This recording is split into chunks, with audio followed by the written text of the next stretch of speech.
हम लोग जो कॉस्ट ऑफ कैपिटल वाला जो चैप्टर कर रहे थे ना, उसमें बहुत सारा था कॉस्ट ऑफ इक्विटी। तभी हम लोग कॉस्ट ऑफ इक्विटी में एक मॉडल होता है कैपिटल एसेट प्राइसिंग मॉडल।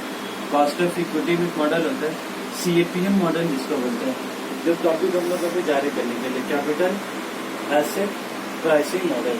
और ये वाला मॉडल जो है ना बहुत ही इंपॉर्टेंट है एग्जाम के लिए, बोले सब टाइम के लिए है।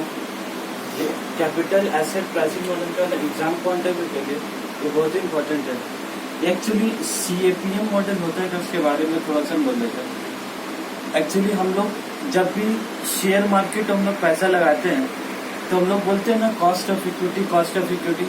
इक्विटी का कॉस्ट का मतलब क्या हो गया कि हम जो कहीं पर भी पैसा लगा रहे हैं तो हमको तो उम्मीद होगा पैसा मिलने का कि हम जो लगाएंगे पैसा, हमको अगर 1 लाख रुपए लगाएंगे तो 12,000 रुपये मिलेगा या 10,000 रुपये मिलेगा। कुछ ये जो उम्मीद है मतलब क्या हो गया, कुछ तो रिटर्न मिलेगा, रेट ऑफ रिटर्न।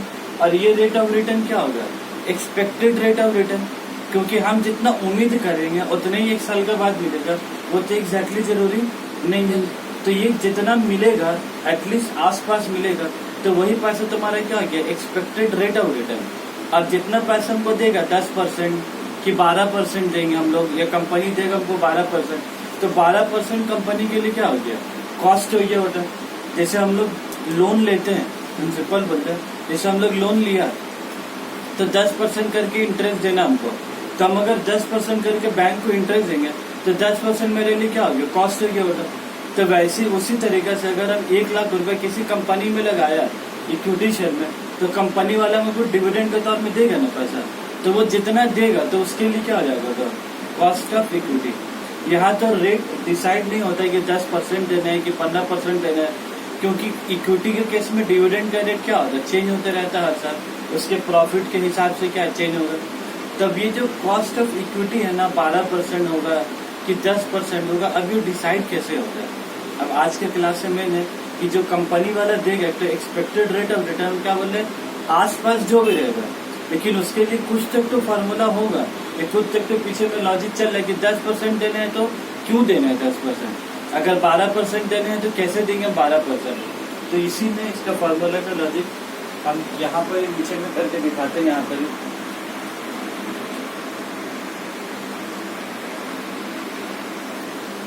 छोटा ऐसा दिखाते हैं logic of CAPM, logic of CAPM model. इसका पीछे का लॉजिक क्या है ना, इसमें 3 चीज होता है। एक इसका जो फॉर्मूला है, एक इसका अगर फॉर्मूला का अगर बात करेंगे, RE = RF plus RM minus RF into return. RE के मतलब क्या हो गया बोले तो अब एक्सपेक्टेड रेट ऑफ रिटर्न, जब बोल लेना पैसा मिलेगा तो एक्सपेक्टेड रेट ऑफ रिटर्न, और E से तुम्हारा क्या रहेगा, इक्विटी। तो एक्सपेक्टेड रेट ऑफ रिटर्न किसका हो गया, RE इक्विटी का हो गया। फिर लिखा हुआ RF plus RM minus RF into return. ये RF क्या बोला था, RF का मतलब होता है risk free rate of return. RF का मतलब क्या, risk free rate of return. इसका ही मतलब है कि कोई भी शेयर होल्डर अगर वो पैसा कहीं भी लगा रहा है, कोई भी शेयर होल्डर पैसे किसी भी कंपनी में लगा रहा है, कभी भी कोई भी कंपनी में लगा रहा है, कोई भी शेयर होल्डर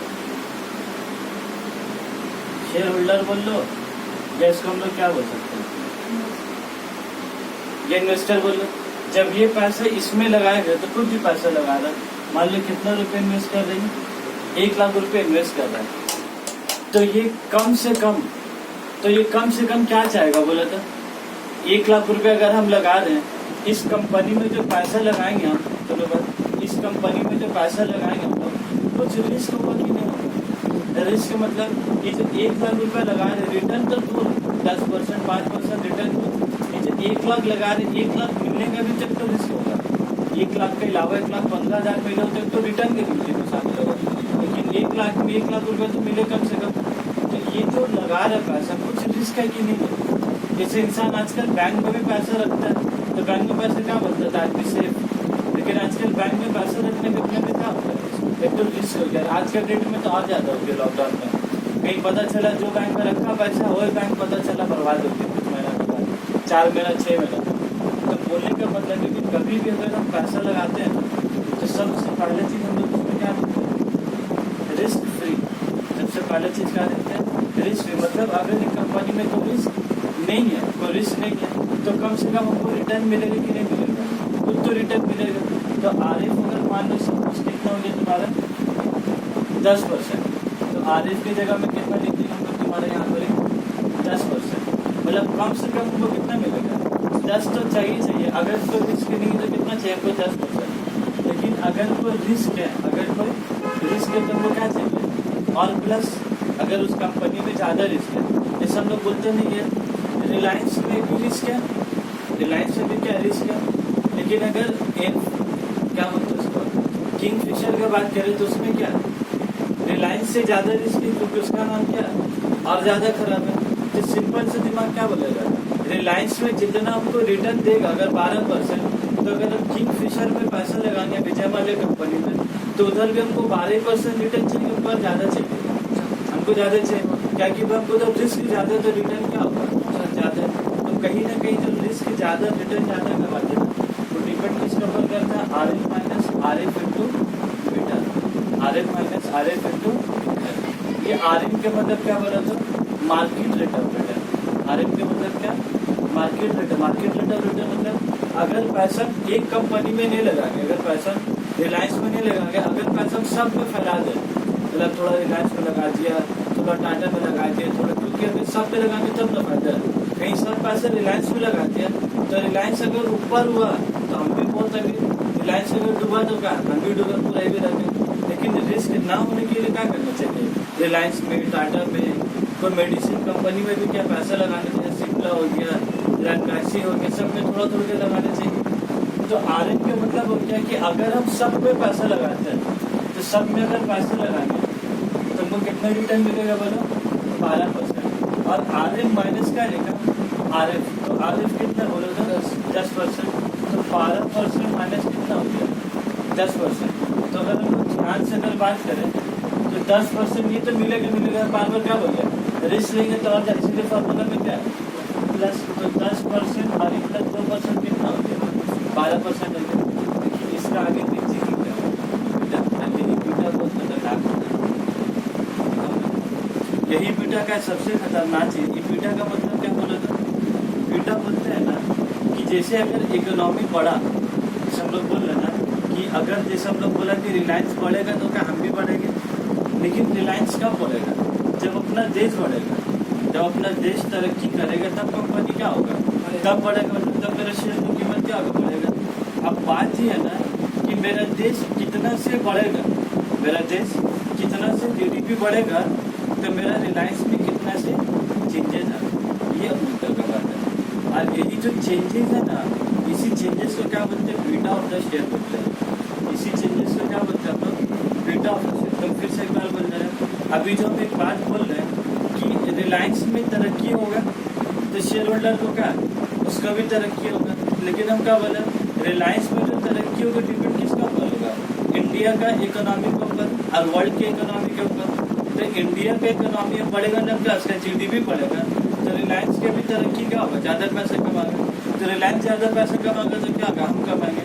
अब सवाल क्या होगा कि इंडिया कितना से बढ़ेगा, मतलब कैसे इंडिया का जीडीपी अगर 0.5% से बढ़ा, मतलब 4 से 4.5 हुआ, मतलब 0.5 से चेंज हुआ, तो क्या रिलायंस के शेयर में भी 0.5% से चेंज होगा कि उससे ज़्यादा से चेंज होगा या उससे कम से चेंज होगा। तो जितना से कितना बार ऐसा था जीडीपी 0.5 से बढ़ा लेकिन शेयर में 1% से बढ़ा, मतलब कितना गुना से बढ़ा भाई 2 टाइम्स बढ़ा। तो अगर जैसे बढ़ने में 2 गुना से बढ़ रहा तो अगर जीडीपी 4 से 4.5 का बजेगा 4 से 3.5 हो गया तो घटेगा भी तो कितना 2 गुना से घटेगा। तो यही जो टाइम्स बोल रहे हैं 2 टाइम्स से बढ़ रहा है कि 3 टाइम्स से बढ़ रहा है कि 2 टाइम्स से घट रहा 3 टाइम्स से घट रहा, उसी को तुम्हारे क्या बोलते हैं बीटा बोलते हैं। तो ये बीटा बोलो, ये जो बीटा हुआ तुम्हारा ये रिस्की चीज़ है कि नहीं है।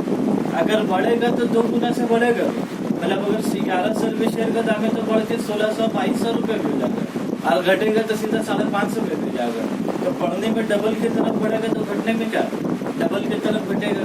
तो यही जो बीटा क्या बोला कि शेयर कितना डिपेंड कर रहा है मेरा इंडिया का इकोनॉमी का साथ में, तो वो क्वेश्चन में क्या रहेगा अपने दिया रहेगा। तो सपोज हम बीटा कितना माना तुम्हारे यहाँ पर, सपोज हम बीटा कितना माने यहाँ पर 1.5 गुना माना, कितना माना 1.5, अरे 1.5 कैसे ऐसा खाए कि 1.5, तो मतलब तुम रिस्क कितना ले रहे 2%।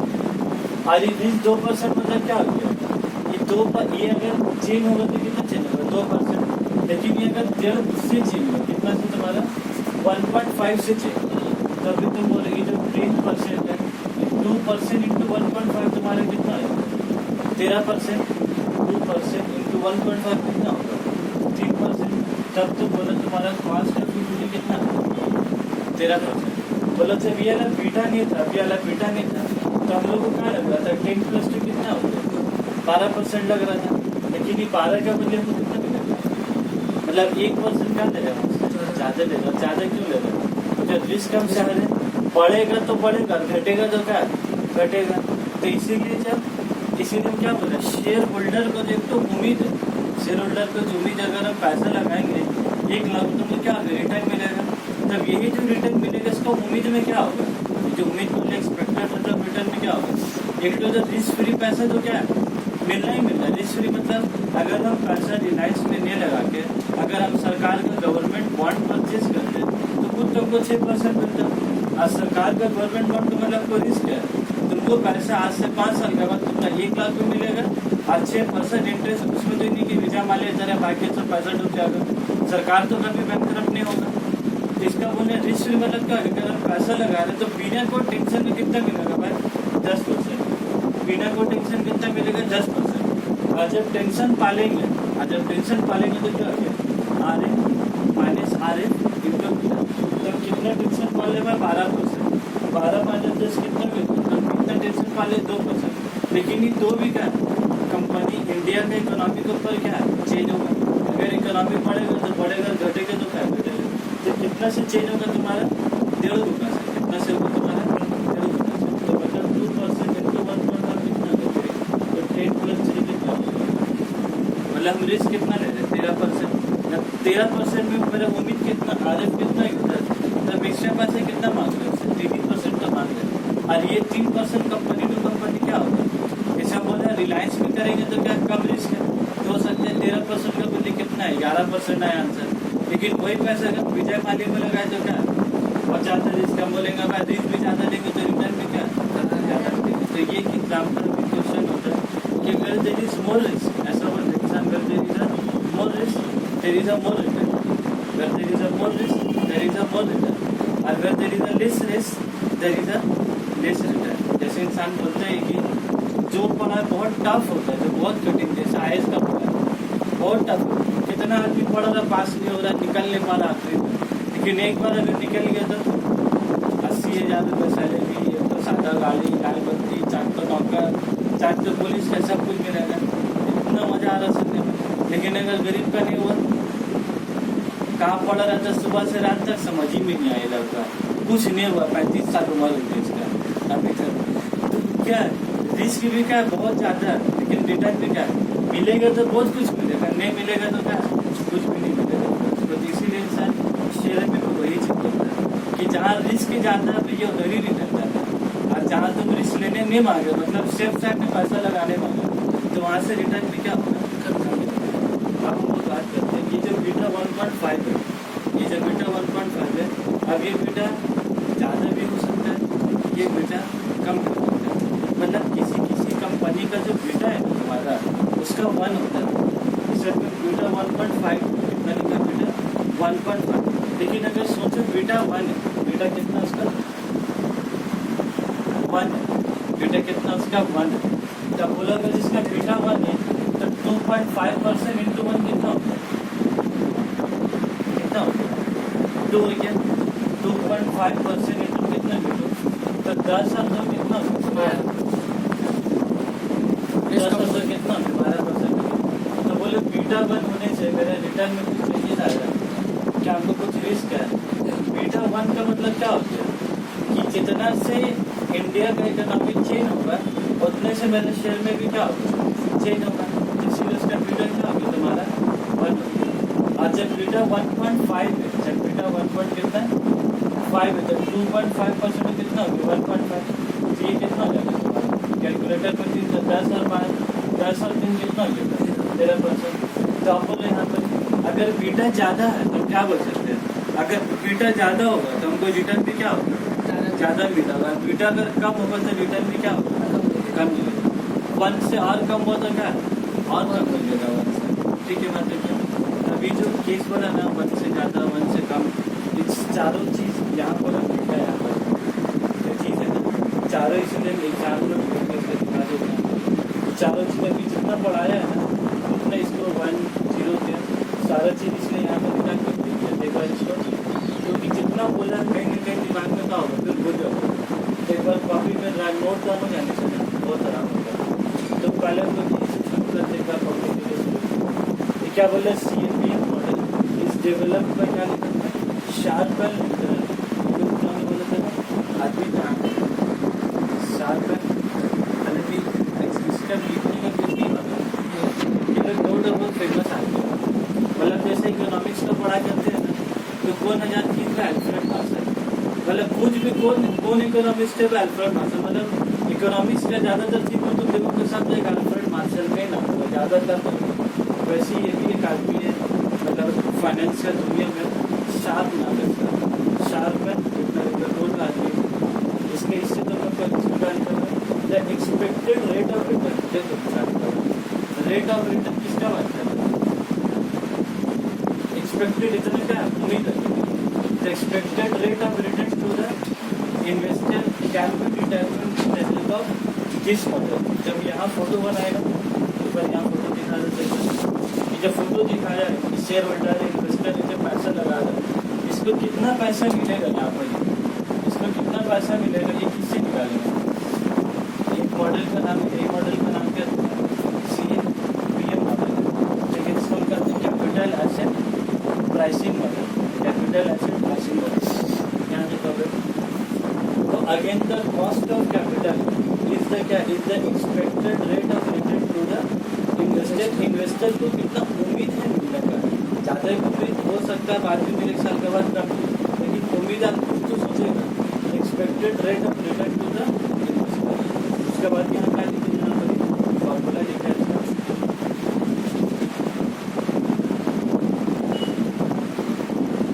फॉर्मूला तो तुम लोग को याद हो गया मेरे ख्याल से RF plus RN minus RF into ये प्लस का भी लॉजिक समझ में आ गया, ये बीटा से मल्टीप्लाई कर दे ये भी समझ में आ गया। तो अपने जैसे लिखते RF is equal to risk free rate of return, RN is market rate of return. Market rate of return का मतलब बोला था अगर हम पैसे एक शेयर में नहीं लगाते तब खाली रिलायंस में नहीं लगाते, रिलायंस से भी लगा दिया, टाटा में लगा दिया, शिमला में भी लगा दिया, टैक्सी में लगा दिया, थोड़ा सा बैंक लोन में भी पैसा लगा दिया, मतलब तो पैसा वो क्या किया सब तरह बांट दिया, मतलब सब में लगा दिया। डूबेगा तो सब तो नहीं डूबेगा, डूबेगा तो हो सकता है रिलायंस का कुछ डूबा, लेकिन विजय मालिया का शराब को क्या होगा बच जाएगा। या विजय मालिया का शराब डूबा तो रिलायंस से कुछ तेल से कुआं से पैसा आ जाएगा। तो कहीं ना कहीं तो अपना रिस्क को क्या किया थोड़ा कम करने की कोशिश करें। तो वही तुम्हारा RN क्या मार्केट रेट ऑफ रिटर्न। अगर पूरा मार्केट में छितरा लेते हैं मतलब तो कितना मिलेगा हम लोग को 12%। तो 12 माइनस 10 कितना कि 2%। आज 2% में क्या बढ़ भी सकता है, क्या घट भी सकता है, डिपेंड किसका बढ़े बीटा। इसलिए देखो बीटा में क्या बीटा कोएफिशिएंट बाय विच क्या बाय विच मार्केट रिस्क जब पूरा मार्केट का बात करते हैं क्या वो बाय विच मार्केट रिस्क ये सब तो कहीं ना कहीं याद रह जाता है बात में भाई तो कभी कभी दिक्कत है। अब हम लोग आ जाते हैं एग्जाम लोग अगर केस में क्या बीटा 1 पूरा पूरी का बीटा 1 तो then the stage is called क्या neutral, then the stage is called neutral. मतलब इसमें पैसा लगा के तुमको बहुत को फायदा नहीं हो सकता, मतलब अगर तुम फायदा नहीं पूछो तो तुमको किसमें पैसा लगाना चाहिए जिसका बीटा 1 कि भाई अगर देश को चेंज हो कुछ भी मेरा पैसा में कुछ भी चेंज होने वाला तो क्या लिखा the meaning of beta equal to 1। फिर मीनिंग दे देते हैं the meaning of beta equal to 1 is क्या is that the price of the share is that the price of the share जो भी 1100-1200 दाम है will be changed at the क्या at the same rate as market index। Market index मतलब अगर economy में change होने से पूरा मार्केट में क्या चेंज होता है तो जितना जैसे चेंजेस हो गए इसका भी कितना नीचे जाएगा एट द सेम रेट। उसके बाद बोलो कि बेटा इज ग्रेटर देन वन का मतलब अच्छा चाहिए खराब चाहिए। अच्छा देखो इसके बाद खबर द शेयर इज कॉल्ड क्या एग्रेसिव शेयर। विराट कोहली को जाते हैं जीतेगा तो अरे विकेट एक तो विकेट में लगे सब विकेट बॉलर का मतलब होता है, दूसरा फील्डर भी क्या चलेगा तो उसी वजह से ज्यादा कुछ नहीं। तो अगर बीटा ग्रेटर देन 1 तो उस शेयर को क्या बोला तुम्हारा एग्रेसिव शेयर बोला। एग्रेसिव क्यों? अगर देश बढ़ेगा, देश अगर 0.5% से बढ़ा तो उसका शेयर 0.5 से क्या ज़्यादा से बढ़ेगा। और अगर देश अगर 0.5% से जीडीपी घटा सको तो उसकी वैल्यू कितना चल जाएगा 0.5 से किससे ज़्यादा से। इसीलिए इसका नाम क्या है तुम्हारा एग्रेसिव शेयर। अब तुम बोलो अगर ये एग्रेसिव शेयर है, अगर ये एग्रेसिव शेयर है तो इसमें रिटर्न ज़्यादा होना चाहिए कि कम होना चाहिए? ज़्यादा होना चाहिए। एक beta greater than 1 the share is क्या the share is aggressive share. और इसका मीनिंग लिख दिया the price of the share changes at a क्या एट अ हायर रेट। क्योंकि जितने इकोनॉमी में चेंज होगा उसमें क्या उससे ज़्यादा से चेंजेस होगा। ठीक है, the price of the share changes at a higher rate than that of the changes in market. Such type of share क्या लिखेंगे? ऐसे टाइप ऑफ शेयर क्या रिस्की। और जहाँ रिस्की है तो वहाँ क्या मिलेगा पैसे ज़्यादा रिटर्न ज़्यादा मिलेगा। ज़्यादा मिल भी सकता तो ज़्यादा जा भी सकता खरीद भी सकता है। बीटा लेस देन 1 है, अगर उस शेयर का कीमत बीटा लेस देन 1 है तो ये शेयर क्या बोलता है डिफेंसिव शेयर है। मतलब तुमको मतलब ये तुम काम करेंगे यहाँ पर क्या बढ़ने से ज़्यादा से बढ़ेगा तो घटने से क्या ज़्यादा से घटेगा। लेकिन कोई आदमी बोला भाई देख हमको ज़्यादा पैसा नहीं चाहिए, कोई ऐसा शेयर बता कल को मिले लेकिन मेरा रूटर डूबे नहीं तब किसे बोलेगा? जिसका बीटा जो शेयर का बीटा लेस देन 1 है उसमें पैसा लगा। अगर जिसको ज़्यादा पैसा नहीं चाहिए तो कहा सोच रहा बस जैसे बीटा की जिंदगी गुजारा हो जाए इसीलिए क्या लेंगे बीटा लेते क्योंकि बढ़ेगा तो इकोनॉमी बढ़ेगा अगर ज़्यादा से, लेकिन जिसको रिटर्न ज़्यादा से नहीं बढ़ेगा। लेकिन अगर उल्टा हो गया कम हो गया तो फिर तेरा शेयर का कीमत ज़्यादा कम नहीं होगा। इसीलिए इसको क्या है मतलब यहाँ पर पैसा आदमी क्या सोच के लगाता होगा रुपया ज़्यादा लेने का नियत से कि नुकसान कम से कम हो, नुकसान कम से कम। इसीलिए इसका नाम क्या डिफरेंशिएट शेयर। इसीलिए इसका नाम डिफरेंशिएट है।